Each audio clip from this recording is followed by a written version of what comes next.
And we are back with another week, another episode of the Let's Talk About It podcast. This time, our special 1 year anniversary episode. Ew. I'm here. My name's Ruben, And I'm Pedro. And I, Jason.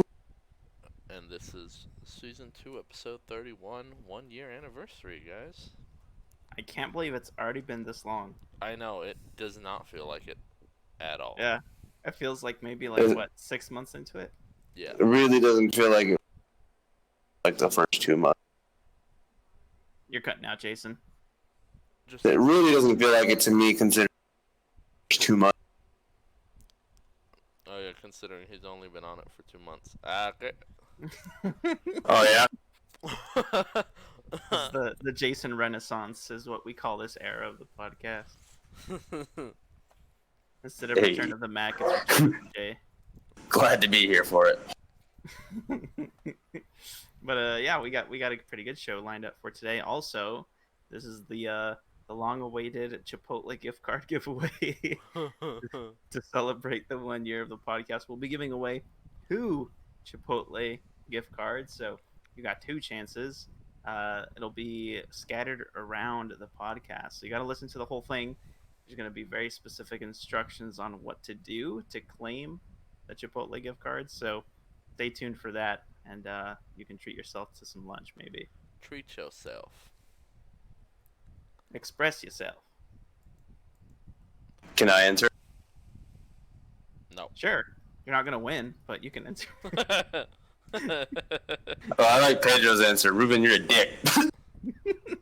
Hey, tough love. I mean, That's how we roll. But anyone want to take the first gander at our sections today? I'm good with going wherever, sir. You let me know. I mean, I can just to shake it up. I haven't started it yet. I can start it up because I don't have really a very long section. Yes, Jason, take it away. All right. So then, getting right into it, my first bit of news that I have is the YouTuber Leafywashere was banned from YouTube. Like, completely removed, like, no chance, bye-bye.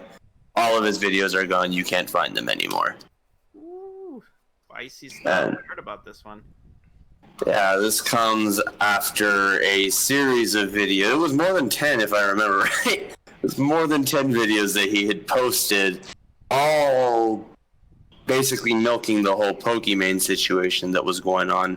And YouTube took this as, give me 1 second, I have it right here.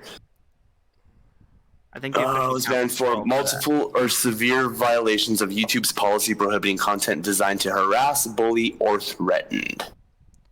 Oof. What was that, Pedro? It sounds like you had to count. Yeah, I think the official count was 12. Wow. Yeah, so he 12 had videos 12 on Pokemon account. videos specifically on that. And I mean, at that point, regardless of what's said, I guess that could be targeted content, like harassing content. So that there were consequences. I'm not surprised. I do feel like maybe it was a bit extreme to do so quickly. Like, it's just all of a sudden they just dumped this ban on him, and he's even reached out to YouTube through Twitter and is seeing if there's any way that he can get his channel reinstated. So it's definitely something that, you know, at least bothered him a little bit if he's reaching out to try and get it reinstated. He's not just, oh, whatever about it. But other creators have weighed in on the situation. You've got plenty of people that are happy he's gone, but you've got plenty of other creators as well that are on the other side of the coin who feel like it's going to set some kind of precedent of they can just do away with you whenever they feel like they need to. And I don't know. I don't know if it's really setting a precedent. I mean, again, 12 videos is kind of a lot, but I do feel like just a complete ban maybe was a bit much. What do you guys think? I really like the take that that Critical had in his video explaining the situation. Basically, the way he explains it is that he is personally not a fan of Leafy's content. He kind of agrees with the notion that it's targeting people in a malicious Mm-hmm. manner. But the way that YouTube handled it was very poor, because this entire thing is, this entire 12 video series that Leafy made targeting Pokimane. Yes, it's very extreme, especially when you consider the rest of Leafy's content, where it's just like, one video or two videos about someone or some drama that happened. Um, but 12 videos on Pokimane, of course, was targeting her specifically.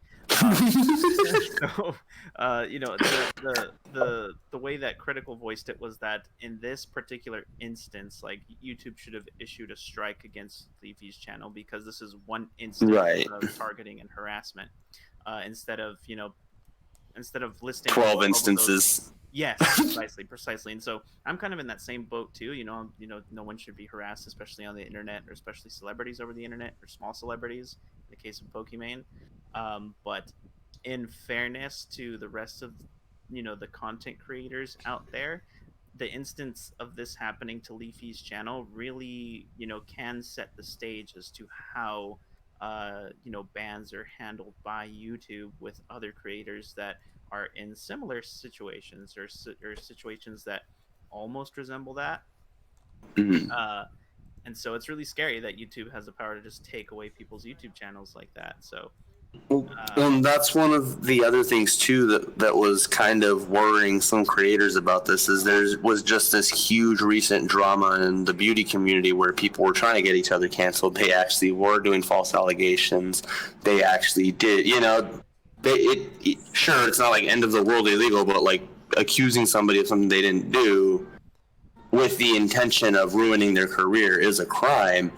And nobody got banned for that. It just kind of all got swept under the rug in the end. So other YouTubers are also maybe not seeing it as like we can do whatever we want, but just maybe as a reminder even from YouTube that the commentary community itself really isn't safe anymore, because you can't really just say what you want about anybody without somebody having a problem with it. true. So it's interesting to see how this is going to unfold. I mean, personally, I'm in the camp of I do hope Leafy gets his channel back. I'm not the biggest fan of Leafy, but I do get a laugh out of some of his content. I do enjoy watching now and then. So it's just, again, I do feel that the just kind of instant ban was extreme. Yeah, I mean, he's a popular content creator for a reason, right? So we just hate to see this kind of thing happen all of a sudden from a person in power. The reason I think it's kind of whack is because I don't really watch Leafy's videos either, so I don't want to say he's in the right or wrong. But what about like the popular? No, he's definitely an asshole. What about like the popular YouTubers who literally that's their content, like Keemstar example? Well, that's a lot of what that's exactly what I'm talking about is that kind of commentary. Yeah, Keemstar is more of a quote unquote news channel, but that's what a lot of like the commentary channels that I watch are. Optimus, Diesel Patches, Some Ordinary Gamers.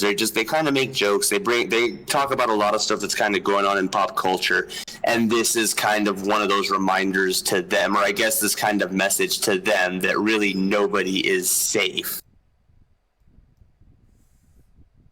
Scary. Spooky boy. Very spooky. So it's gonna be interesting, but yeah, we'll see where it goes from there. Any last thoughts on that, guys? I know I kind of cut you off. I didn't mean to, Ruben. Oh no, you're good. But if there's no other thoughts on that, then just a quick update. It's not something I believe we had touched on here, and if we did, it was very brief. But another content creator that I watch now and then, not as much as I used to, but Matthew Santoro recently had an issue with a moving company. He was moving, I believe it was between cities, and a truck with his belongings had just disappeared. They called to tell him that it was just gone. Oh no. things don't just disappear, man.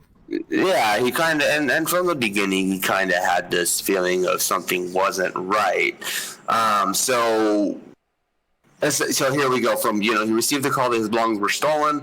So later on, he received a call that the truck had been found, and they thought that everything was there, that nothing really had been missing, because there was only one box that had been opened, like just one specific box in the truck had been opened, and it was a fairly easy to get to place. Now, this box also happened to be holding some of his most expensive belongings, one of his recording cameras. It's just personal belongings type things. I couldn't tell you off the top of my head everything that it was, but he himself was saying, it was upwards of tens of thousands of dollars. So he has lawyers and police involved, and the company itself is being investigated. He says that they do believe it was an inside job. That doesn't necessarily mean that the company was involved. Could have just been the drivers, but it's like essentially what they had done was pack the shit into the box, what they wanted into this one box, set it where it would be easy to get to into the truck, grab what they wanted, take off with that, and then leave the rest of it to be found at a later date. Not only after all of this, the company themselves issued a refund to him. They offered to issue a refund to him, which he accepted, and I guess without knowing that by accepting that refund that the company gave, they've basically absolved themselves of any responsibility. And that's the last update that there is. They're still going through the legal filings. That's pretty whack. That's whack. Yeah. I mean, I guess that's one of the perks of not having as much money as these people, is that you just got to move yourself from place to place. It's up to you if you lose any of your stuff. And this is he didn't give the name, but this is a company, I guess, that when he was moving, they quoted him at $1,300, and then bumped him all the way up to, I believe it was $10,000. If it wasn't, it was $9,000, and he was able to talk them down to $8,000. Wow, I would have not used them. It's right from there. Yeah. But other than that, I mean, there's really not much else going on right now. The Leafy ban is the big news all over my YouTube feed, so I'm going to go ahead and hand it off to whoever wants to take over. Cool. I guess I'll go next with the tech section here. But this is a good time to announce the number one Chipotle gift card here, how to reclaim the gift card. So the first person to post on the Let's Talk About It Facebook page, Done. quote, "I have smelly feet," gets the first Chipotle gift card. Okay, so let me reiterate that. You have to go on the Let's Talk About It Facebook page and post on the wall of the Facebook page, "I have smelly feet." That's it. And you'll get a gift card. First person to do that gets Chipotle gift card number one. So, and I'm deleting your post, Jason. So. I'll spam it.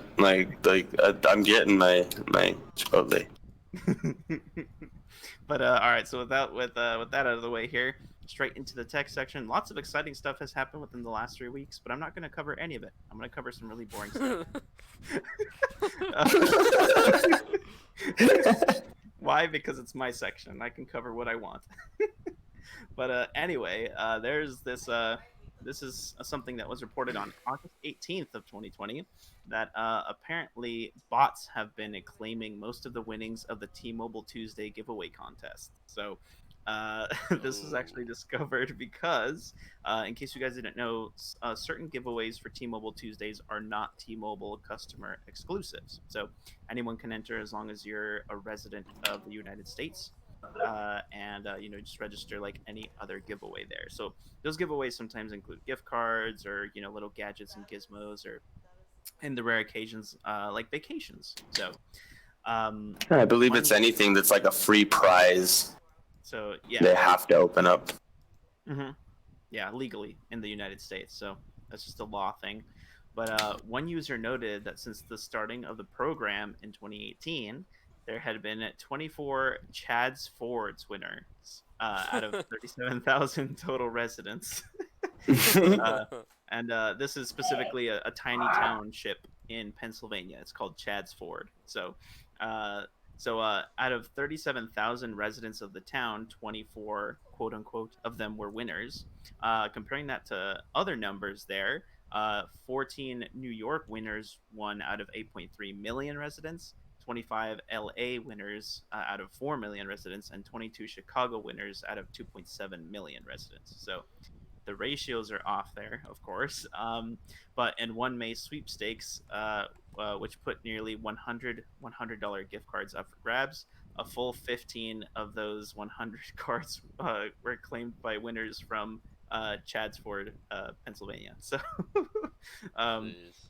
but basically, T-Mobile came out and outed this news. They confirmed to CNBC that the high number of Chad's Ford's winners was related to bots submitting multiple entries. So um, they also noted that the bots accounted for a relatively small amount of the actual prize money that they put out there. So the impact was minimal, but there is an impact nonetheless. So the this is a funny reminder about how easily you know tech can work against us and can take our giveaways away from us. So per CNBC, the amateur hacker could easily deploy bots to populate the fields and T-Mobile's entry forms online, and can use empty or dead addresses in that Pennsylvania township. So um, that's just a reminder that tools like this are pretty available to everyone. So that's not going to happen with the Chipotle gift cards today, though. Or at least I hope they won't, unless you build a bot to listen to the podcast and look for keywords. But I don't think any of our 4 listeners are going to do that. You know what? You know what saying that reminded me of? What? I want someone to force one of those bots to listen to our podcast and write an a episode. bot, a That'd bot be. listened to 50 hours of the Let's Talk About It podcast and wrote its own episode. Here are the results. I'd love to see that. But moving on from the bot story here, TikTok confirms it will sue the Trump administration. So TikTok confirmed not too long ago, actually just yesterday on the 22nd of August, that it will file a lawsuit against the Trump administration over an executive order demanding parent company ByteDance divest its TikTok operations in the United States. It's the first time the company has confirmed it will pursue legal action, a move that has been rumored for several weeks now. If you guys remember when we first talked about this, that was all the buzz there. But reports of the official lawsuit began kind of bubbling to the surface on Friday, and so it was just kind of a matter of time before it was like an official thing. Um, Even though we strongly disagree with the administration's concerns for nearly a year, we have sought to engage in good faith to provide a constructive solution, said TikTok spokesman Josh Gartner. Uh, and he said that specifically to The Verge there. So he also said, what we encountered instead was a lack of due process as the administration paid no attention to facts and tried to insert itself into negotiations between private businesses. Sounds familiar.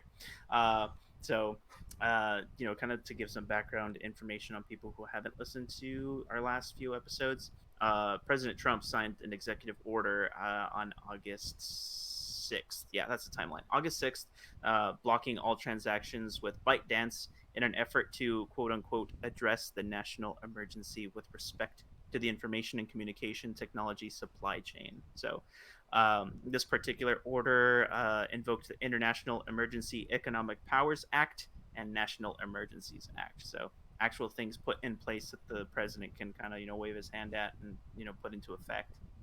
Um, Originally, the order was to take effect in 45 days. But on August 14th, the president signed another executive order, this time giving TikTok's parent company, I believe, up to 90 days to sell or spin off TikTok in the US. So, doubling the time period there. Not bad. Not bad. I mean, in that situation, if I were TikTok, I'd take it. But as we've discussed before, this whole TikTok being banned in the U.S. thing is not without warrant. TikTok has been collecting, certain data from users, specifically with Android phones, has been collecting, device specific, information there. So that's a little scary. But nonetheless, the due process is part of the American governmental judicial system. So if it's not following it, then that's also even more of a concern to us as citizens, I'd say. But um, no updates on whether Microsoft is going to actually purchase TikTok. By the way, that was that was something that was bubbling not too long ago. But we'll see where this goes. In other news here, uh, this is a technically really really old story, but it just came to light here within the last week or so. But apparently, in 2005, there was a super secret project going on in between the U.S. government and Apple. And this was happening without Steve Jobs knowing. But the U.S. government teamed up with two engineers at Apple to create a secret spy iPod. So uh, this is actually really cool because actually to this day no one knows exactly what this secret iPod does. But the story comes from a former Apple engineer here, and it was actually confirmed by Tony Fadell, who was the former iPod chief at Apple at the time. So it's really funny the way that the engineer tells the story. It starts off with a novel, and I'll read the first part of it here just because it's really entertaining. Um, but it's he starts his statement with "It was a gray day in late 2005. I was sitting at my desk writing code for the next year's iPod. Without knocking, the director of iPod software, my boss's boss, abruptly entered and closed the door behind him. He cut to the chase. I have a special assignment for you. Your boss doesn't know about it. You will help two engineers from the U.S. Department of Energy build a special iPod. Report only to me." It's like, what? Yeah, so only four people in all of Apple knew about the secret project. So it was the engineer, the director of iPod software, the vice president of the iPod division, and the senior vice president of hardware. So none of them still work at Apple, mind you. There was no paper trail of this project ever happening, and all communication was in person. So no text, no letters, no nothing, nothing, without a trace, which is pretty cool. Um, as far as what the device actually was, apparently the directive from the U.S. government was that they wanted to add some custom hardware to an iPod and record data from this custom hardware onto the iPod's disk in a way that couldn't easily detect it. And the iPod still had to function and look like a normal iPod. So, some espionage grade stuff going on here. Um, of course, they didn't get exactly to see the finished product. So, like I mentioned earlier, no one knows what the special iPod did. But for secret stuff, they assumed that it was like a Geiger counter or something like that. So, it was meant to, detect something. What we don't know, but that's all we got on it. Um, the uh, the former iPod chief Tony Fadell that I mentioned earlier, he confirmed this on Twitter. He said absolutely spot on, David, the guy who reported the story.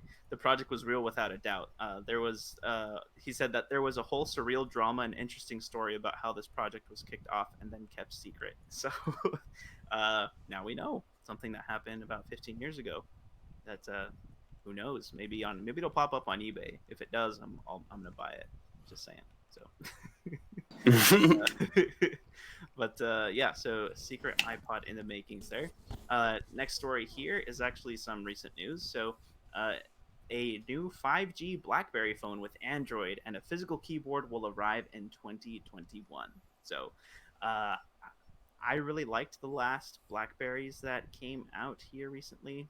Right, recently, I mean like 3 years ago, something like that. But a new Texas startup company named Onward Mobility has purchased the rights to the BlackBerry moniker. They're going to use it to release a 5G BlackBerry device that runs Android and a physical QWERTY keyboard in 2021. Other than that, we don't really know anything else besides anything else of the device, like the phone dimensions or the specs or anything like that.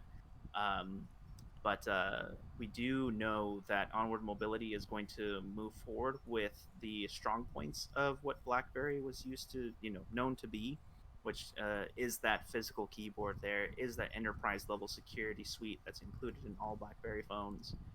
Um, and so their new their new motto for this is "Be Invincible." So we're gonna have to wait and see. Now, keep in mind that this company, Onward Mobility, they are the third company to take the BlackBerry name under their wing. The first one was Research in Motion (RIM), which was the original owners of BlackBerry, who then sold it off to TCL, which is the Chinese phone manufacturing company, and that was in 2013. So they released a couple of different BlackBerry phones during the TCL era, such as the BlackBerry Priv, which were met with lukewarm reception. There, I thought they were awesome devices, but they were definitely overpriced, just because they were one of a kind. But now TCL has sold it on to this American company called Onward Mobility. So props to them. I hope they do the BlackBerry name well, because I think the BlackBerry name could do very well in the Android market, but no one has done it right, so to speak. So uh, I would really like a phone with a decent size screen and a QWERTY keyboard, as long as the price is right and the camera's okay. I think it'd be really cool to have in the market again, because no one's really been able to do it since then. One last little tech story here for you guys. This may bring up a name that may have been collecting dust in the back of your names here for a while, but Toshiba is officially out of the laptop business. So I can't remember the last time I saw a Toshiba laptop. However, back in the day, back in the mid 2000s, they were making some pretty solid hardware. They had some really good feeling laptops, and I remember because I'd have to sample, laptops here and there to make recommendations for friends, and I always liked Toshiba hardware. They just used good materials where it mattered on all of their devices. But the officiality of them being out of the laptop business comes from them selling its remaining shares of its PC business to, get this, Sharp, another electronics company that is probably gathering dust in the back of your minds too, except their TVs. But yeah, 2 years ago, Toshiba sold an 80.1% stake of its PC business to Sharp for a measly $36 million, and Sharp renamed the division Dynabook. So Sharp exercised its rights to buy the remaining 19.1% of shares back in June, and Toshiba released a statement on August 4th that the deal was completed. So they said, quote, "As a result of this transfer, Dynabook has become a wholly owned subsidiary of Sharp." So that is the end of Toshiba in the laptop space there, unless Sharp sells it back to them for some reason. I don't know why. But some history on Toshiba. The company made the first PC laptop in 1985. The T1100 had, and get this, guys, an internal rechargeable battery, a 3.5-inch floppy drive, and 256K of memory. So um, they definitely have some history, and they had some good times there in the laptop market. And even in the early 1990s and all the way up into the 2000s, Toshiba was among the top PC manufacturers. But of course, the space got more crowded and more competitive, and they just kind of settled back and let the market overtake them. So Toshiba's share of the PC market had dwindled from its 2011 peak of 17.7 million PCs to about 1.4 million in 2017. So the end of an era to a electronics manufacturing pioneer. So I bid thee farewell, Toshiba. I'll play taps on my harmonica here for you. Just kidding. I wish I could. But that is all I have to say for the tech section today. Alrighty, well then I will be next to take it away, sir. Alright, well, first up we got one big story, which I'm sure you guys have, even if not following, that you've heard of, and that is Epic's epic battle against Apple this past week and a half. I know Jason is somewhat aware. Are you aware of what is happening, Pedro? Only in the slightest, to be honest. So basically, what happened is to start it all off, Epic basically did a thing with Fortnite to where they were like, we're tired of the app marketplaces taking 30%. So what we're going to do is add another way to pay in the game that you'll basically get your V-Bucks, which is their in-game currency that you use to like buy battle passes and stuff, where they'll sell you the 1,000 V-Bucks for $8 instead of $10. And the reason they did this is basically because, like I said, they're tired of Apple and Google taking 30% from everything, and they want like a better marketplace for everyone. And basically what happened is when they did this, Apple and Google both took them off the marketplace. Ooh, okay. To where you can't get Fortnite. If you still have it, you can still have it until the next update comes out, but after that it won't be playable on iPhones anymore or any Apple products. However, even though they are suing both, they're going more for Apple because Google still allows third-party app software. So like, even though it's not ideal, you can still get APKs and stuff on Google phone or on Android phones, and you can't on Apple. Yeah. So basically this whole thing happened, and now Epic is suing Apple over monopolistic practices. Ooh. And they're basically saying that they figured that this would happen, so they created an in-game video talking about how Apple used to like be good guys standing up against the bad guys, but basically that they've become what they used to seek to basically like destroy. Obi-Wan style.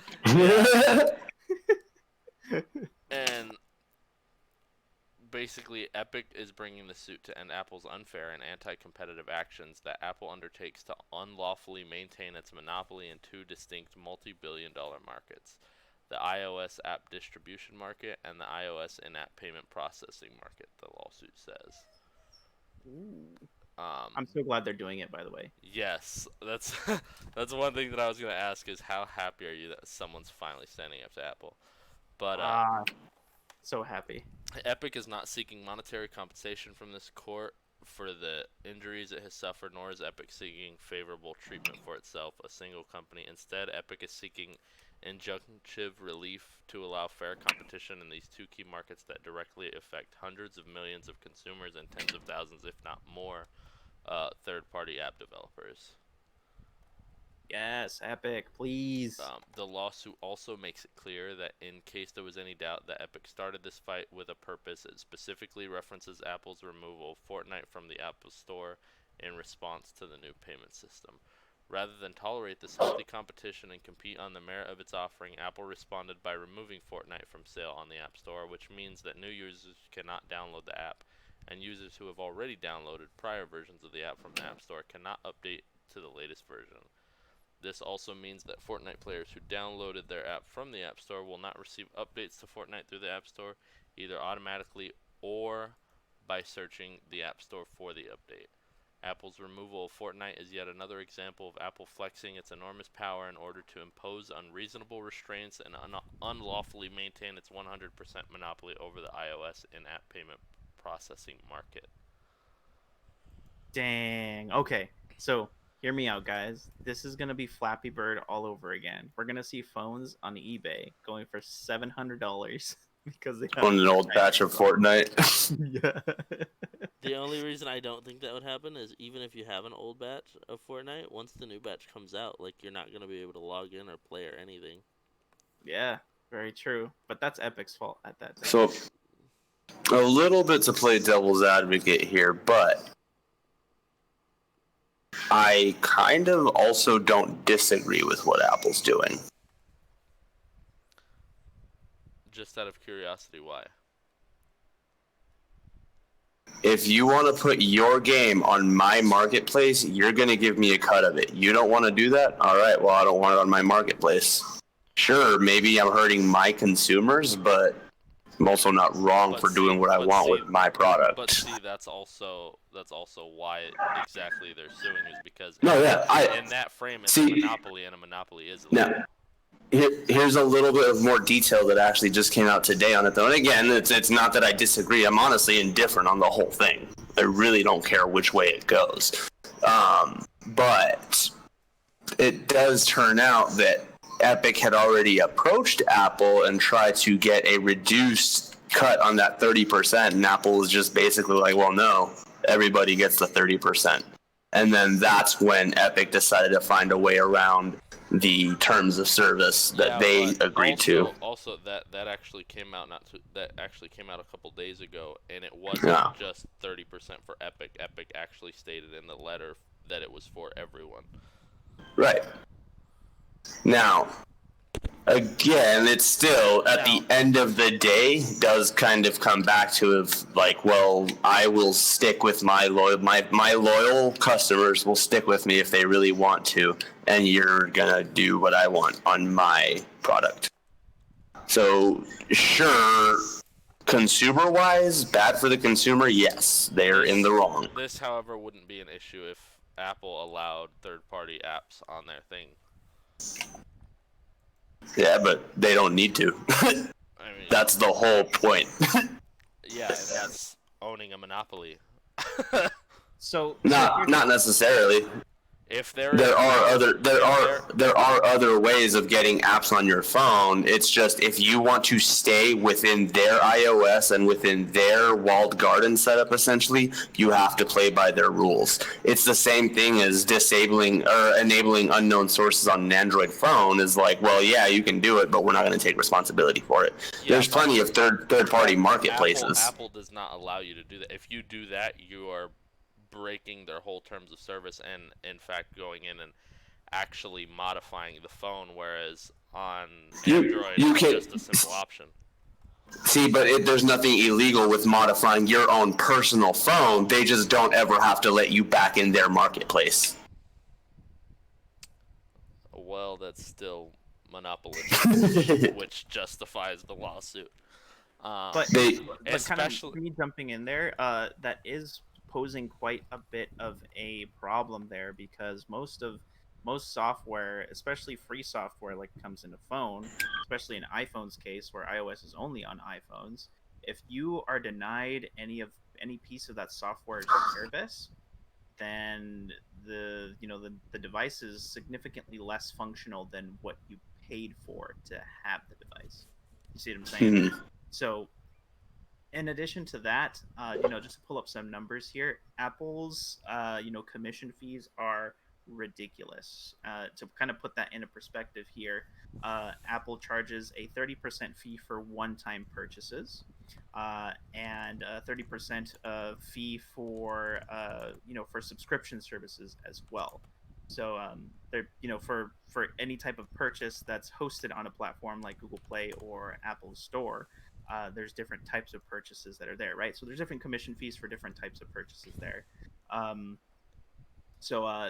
For Apple, it's 30% for one-time purchases, just flat. In the first year of a subscription, Apple takes 30% cut of the revenue, and then you receive 70% of the subscription price at each billing cycle. After a year on Apple's platform, your revenue shares increase to 85% of the subscription price, and then Apple takes 15% of the revenue. Comparing that to Google there, for one-time purchases, Google's share is 30% of the one-time purchases of the price, and you receive 70. And then for Google's subscriptions, it's 15% after a year. You receive 85% of the revenue after 12 months. So the thing with that is that even though the numbers are comparable between the two, or even equal, that Apple's vetting system for their app store and for their applications is very much more restricted, in that you have to jump through so many hoops to get through to get your application on the app store there. Now, it's kind of a flip side on Android because it's very difficult to develop an app with the compatible things that you can have on, with compatible programming languages or compatible platforms or APIs for Android, because you have to keep in mind all the different phones that people are using and try to make an app that's compatible with all of them. But it's super easy to get published on the App Store. Whereas, in Apple's case, it's really easy to develop apps. 12th grade, a 12-year-old can do it, but you have to go through a rigorous approval process with Apple to try and get your application on the App Store. So uh, it's really interesting, in this instance, because Google is also guilty of just removing Fortnite as well. So I don't know, man. And of course, I have a preference in between Google and Apple, and if you don't know which one it is, you're not listening to the podcast. But in my eyes, Get out of here, Microsoft fanboys. they're both huge companies with more power than it is good for them, in my opinion. So anyone challenging the big guy is good in my book, whether they're right or not. And then after all of that happened, Apple basically also came out and said, all right, well, since you guys are doing this, we're also going to remove all of Epic's developer accounts and access to iOS and Mac development tools, which is really, really, I think, a step too far. Oh yeah, they're punishing them as a company for sure. Hold on one second, real quick. And that it would be terminated on August 28th. Epic quickly sought a temporary restraining order to prevent Apple from taking these steps, saying it would have a devastating impact on the company. And basically, Apple came out and said today that, well, you guys started all these problems and that they would all go away immediately if Epic would simply roll back the violating update. Boo. The bully tactic. They want to get him to back down in the name of money. Yep. And in order to raise more awareness about their cause, Epic decided to announce a free Fortnite tournament and an evil Apple skin. And basically, the event was held today. It ran from 3 p.m. to 7 p.m., so 4 hours. And basically, as long as you scored 10 points, which you can score a point for being in a game for 3 minutes or for each kill, you would get this evil Apple skin. And they also held numerous other prizes, such as like laptops, gaming PCs, and other software and stuff, and hardware and stuff. Personally, I'm really hoping that Epic is able to win this. Me too. Again, I really don't yes, I guess I would prefer Epic to win, but really don't have a stake in it either way. I do not care. I don't even want them to win for them. I want them to win for all the other small developers who can't afford to stand up like this. True. I wonder if anyone else is gonna get in on it too. And one thing that I was trying to find in this article is basically, if you guys didn't know, if Apple cuts off all of their dev tools for them, it makes it so that literally any game on the App Store that is using what is it? Where? Oh, I just had it. Wasn't it Unreal? Yeah, there you go. That uses Unreal will basically there won't be able to be any like updates or fixes for apps that use Unreal. Because they can't sign their codes for Apple. Yep. Now, do you know any other games So- on the platform that would suffer that? I personally don't. I'm sure there's plenty. Again, and it's just kind of like a little bit of me wanting to play devil's advocate is sure monopolistic, sure So taking it too far, but the developers could just as easily be like, well, fuck you, I don't want my game on your platform. So Here's a So here's a few of them. Obviously Fortnite, PUBG, Hello Neighbor. Let's see. Mortal Kombat. Yeah, Mortal Kombat. So I mean, there's definitely some big names in here. It's not just Fortnite hmm that will suffer, but we shall see. Aside from that, I got some DC news. If you guys want to talk about that, I don't know if you guys watched the trailer for Gotham Knights, but I did, and I am super stoked. Did either of you watch it? Yes, nope. I did. Okay, All I can say is that I want to play as Robin and Red Hood. dude, yes. They look awesome. So, Jason, at the DC fandom, which happened yesterday, they did a 24-hour stream where they were announcing new movies and games, and they revealed Gotham Knights, which is the next game from WB Montreal, and it stars Batman's four successors in a world where Batman is no more. The characters are Batgirl, Robin, Nightwing, and Red Hood, and basically it's gonna support co-op, just you and one other person.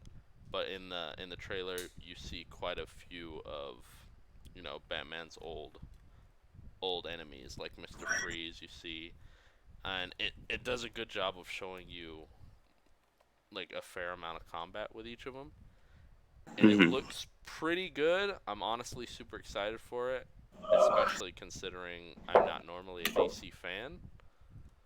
Yeah, I'm not normally a superhero fan, but that's definitely got me interested for sure.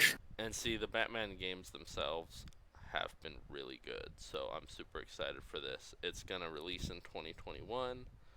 Um, a lot of people are saying they don't really believe Batman's dead, and maybe you'll unlock him as a playable character like after you beat the story. That'd be troll. But Sounds like denial to me. we'll see. We shall see. And then another game they announced was Suicide Squad Kills the Justice League, which Interesting. also looked pretty interesting. The gameplay looked kind of silly and fun. I'm not as excited for this one as Arkham Knights. Pedro, did you watch the trailer to this one or no? I Bel- did. Yeah, I watched a cinematic trailer It's for Suicide Squad. yeah, it's a pretty silly one. They're just hanging out, doing their mission, taking out a bunch of bad guys. They're basically told that they're sent to go like assassinate someone, and when they Yeah. get there, they find out that it is a Superman who is being very bad. He disintegrates a man with his eyeballs. He disintegrates a helicopter pilot that he just saved. Yeah, they're all look at him coming through saving people, and they're like, we're trying to do a job here, and then he just disintegrates that dude, and they're like, oh, you're the job. So that's gonna be interesting. It looks like hopefully it'll have a fair amount of like comedic writing in it, but we'll see about that as well.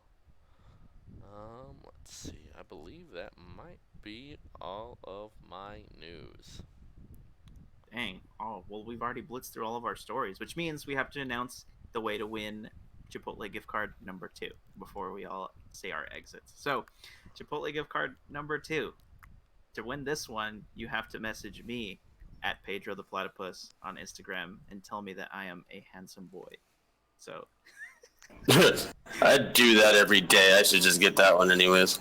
see, well, that's why you can't get this one, Jason. 'Cause you do that every day, so it's not special. It's not celebratory, you know? Well, yeah, well, neither are you.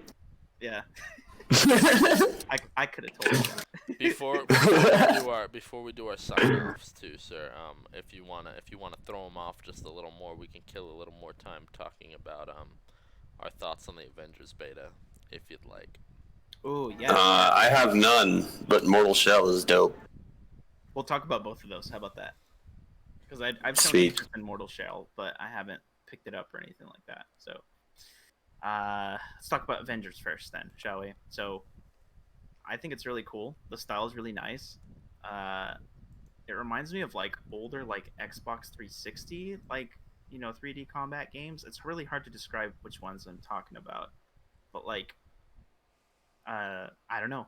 I liked it overall. The combat got a little stale afterwards, and I do not know why Kamala Khan was stronger than the Hulk.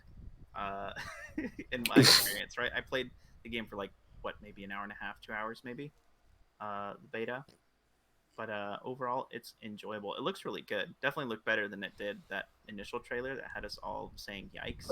Yeah. But overall, it's pretty fun. I had a pretty good time. I definitely had some small issues with it, like the fact that there was, at least to my knowledge, I didn't find a map at any point when I wasn't paying attention to what my next mission objective was. So I'm like, where am I supposed to be going? Um, but the combat's fun. It does get a little stale, but the best way I would describe it is a third-person version of Marvel's Ultimate Alliance, the old like top-down one where the moves were kind of basic and you had your few specials. Um, Yeah, and that game had a huge roster, and that was the big drawing point to Ultimate Alliance. which I know this one is supposed to have a huge roster once it's like all said and done. In the beta, it lets you play as everyone, but once you're thrown out on your own, you can only play as Kamala Khan, Hulk, Black Widow, or Iron Man. Which I found a little disappointing because Thor in the very opening sequence was definitely my favorite. Yeah, his attacks have a satisfying thunk with the hammer. I don't think I experienced a few bugs where some enemies would clip through a floor and I'd only be able to see like the top of their heads, but that happened like once, I think. Yeah, Overall, I really enjoyed it though. yeah. So my take on the bug report for it is that I experienced the disappointing, that not disappointing. I mean, it was kind of disappointing, but I experienced the disappearing abomination glitch, where I was fighting the abomination as the Hulk, and the intro sequence of the game for the beta. And I exploded one of those like like arc electricity generators that does damage when you hit them. So I exploded one of those next to the abomination, and when it exploded, the abomination disappeared, and I couldn't continue with the boss fight because it's before the mid health sequence where he smashes you through a wall and takes you to the second stage of that boss fight. So I basically just had to exit out of the game and then go back. So like he was just there and then he wasn't. Yeah, just bloop. And like his health bar disappeared too. Like no signs of the boss there whatsoever. I was just stuck in the stage there. Yeah, it was funny because Pedro was actually playing while I was waiting for him. So I feel like since he was trying to get through it, like he just kept running into different issues. Yeah, and I kept on dying too. I was like, you definitely experienced more issues than I did for sure. That's the only one that I remember, other than just dying to the enemies on the stage. But that is all I have to say about that game, sir. I'm looking forward to it because I enjoyed it more than I thought I would. Fair enough. Fair enough. All right, Jay. Mortal Shell. What's your hot take on it? You're the Souls guy. Give us your Souls opinion. Mortal Shell has watered down RPG elements from Souls, but a more in-depth combat system. Ooh. Okay. It's so. I mean, the first like weird thing you notice is the control scheme just doesn't instantly fall into Souls, and I just found another shell that feels lighter, has more health, but also has a role like in Souls games. So I'm noticing that the shells themselves have different movement, have different fighting styles, and just different stats in general. So it kind of gives you the option to switch up how you want to play without needing to respec or needing to worry about wasting points. And then like the weapons are really cool because instead of just finding weapons laying around or on specific enemies and hoping for weapon drops, like you're grinding out against a boss that keeps coming back with the weapon that you're trying to get, and once you beat that boss, you get the weapon.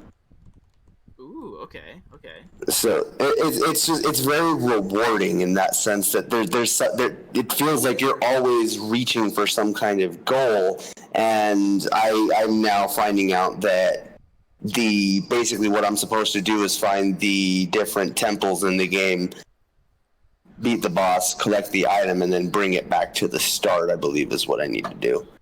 So getting into it so far, it's really fun to essentially just throw yourself at the wall and learn the patterns of the bosses. It's really satisfying. Souls is always satisfying, but this kind of scratches a different itch. It's for anybody, I guess, that doesn't feel too into Souls, but kind of wants that punishing, fast-paced gameplay at the same time. Yeah. Yeah, it definitely looked like something that, if you're itching for a new Souls-like, it definitely looked like something you'd want to pick up, especially considering it's only $30. Yes, it definitely so far is worth my $30.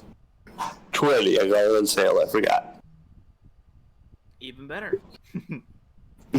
But yeah, I mean, so far I'm really enjoying it, and I look forward to playing the rest of it. But that's basically all my thoughts. How far into it are you? I've finished the first temple, which I guess I could have happened upon one of the other ones by chance, but I finished the first temple, the easiest one, and that took me probably about 4 or 5 hours just in there, just kind of exploring and getting my butt kicked by the boss. Fair enough. Fair enough. It's farther than I have in the game, which is nothing. Yeah, so combat there is if you're used to Souls, I mean, you'll kind of have a feel for it, but it has its own quirks that just because you're good at Souls does not. I looked like an idiot to myself the first time I played this. That's a good thing, though, right? Because you don't want it to be a Souls clone. You want it to be, variety. Right. I've not had this much fun with a game like this in forever. So that's good. Do you think, universally speaking, if you enjoy Souls, you'll enjoy this game by default? I think if you enjoy Souls, it's worth checking out.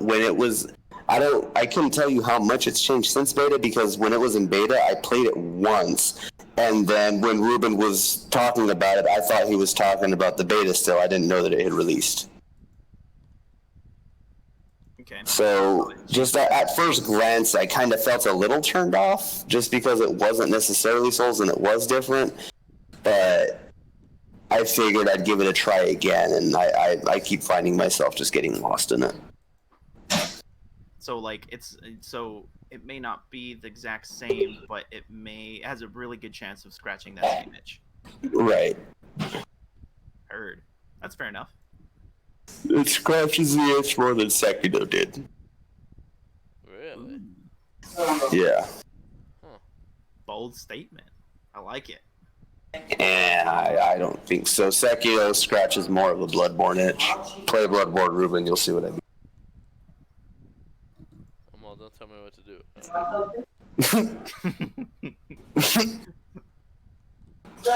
That's basically everything. Anybody else?